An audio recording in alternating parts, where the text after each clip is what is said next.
In this series, I'll look at the factors that lead to both overeating and satiety. What food components make us feel full? Why does more variety lead to eating more quantity? And what lifestyle approaches can we implement to increase the good food choices and reduce the bad ones? Keep watching to find out.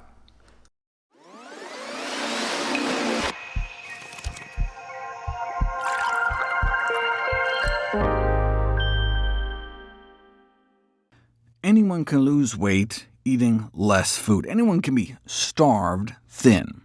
Starvation diets are rarely sustainable, though, since hunger pangs drive us to eat. We feel unsatisfied on low-calorie diets, unsatiated. We do have some level of voluntary control, but our deep-seated instinctual drives may win out in the end. For example, you can consciously hold your breath. Try it right now. How long can you go before your body's self-preservation mechanisms take over and overwhelm your deliberate intent not to breathe? Your body has your best interests at heart and is too smart to allow you to suffocate yourself, or starve yourself for that matter. If our body was really that smart, though, how could it let us become obese? Why doesn't our body realize when we're way too fat and allow us the leeway to slim down? Maybe our body is actually very aware and actively trying to help, but we're somehow undermining those efforts? How could we test this theory to see if that's true? So many variables go into choosing what we eat and how much. There are psychological, social, cultural, and aesthetic factors. To strip all that away and stick just to the physiological, Columbia University researchers designed a series of famous experiments using a food dispensing device. The term food is used very loosely here.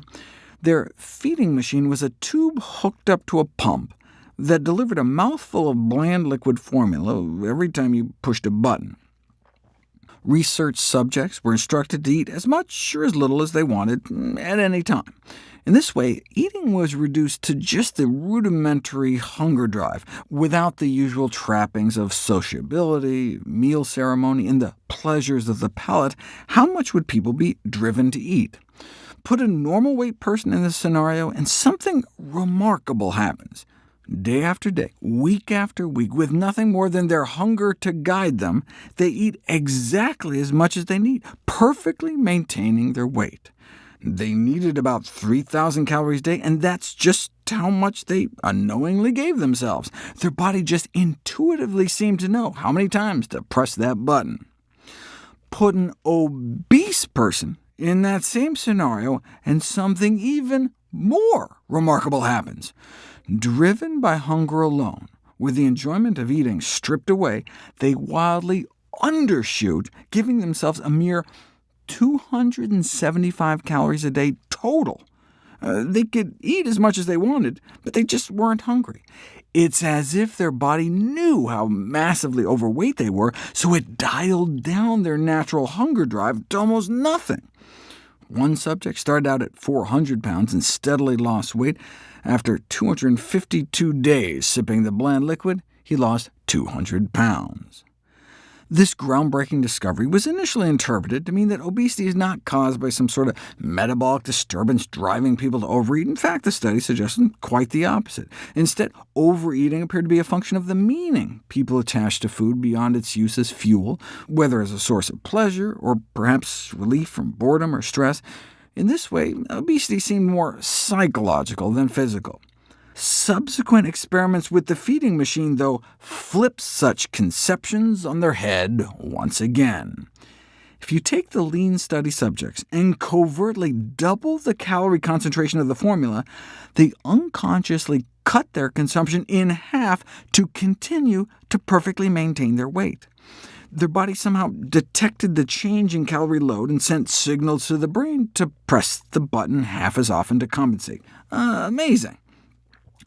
Do the same with obese persons, though, and nothing changes. They continue to drastically undereat just as much as before. Their body seems incapable of detecting or reacting to the change in calorie load, suggesting a physiological inability to regulate intake. Might the brains of obese persons somehow be insensitive to internal satiety signals? We don't know if it's cause or effect. Maybe that's why they're obese in the first place, or maybe the body knows how obese it is and is shutting down the hunger drive regardless of the calorie concentration. Indeed, the obese subjects continue to steadily lose weight eating out of the machine, regardless of the calorie concentration of the food being dispensed. It would be interesting to see if they regain the ability to respond to changing calorie intake once they reach their ideal weight. Regardless, what can we apply from these remarkable studies to facilitate weight loss out in the real world? We'll explore just that question next.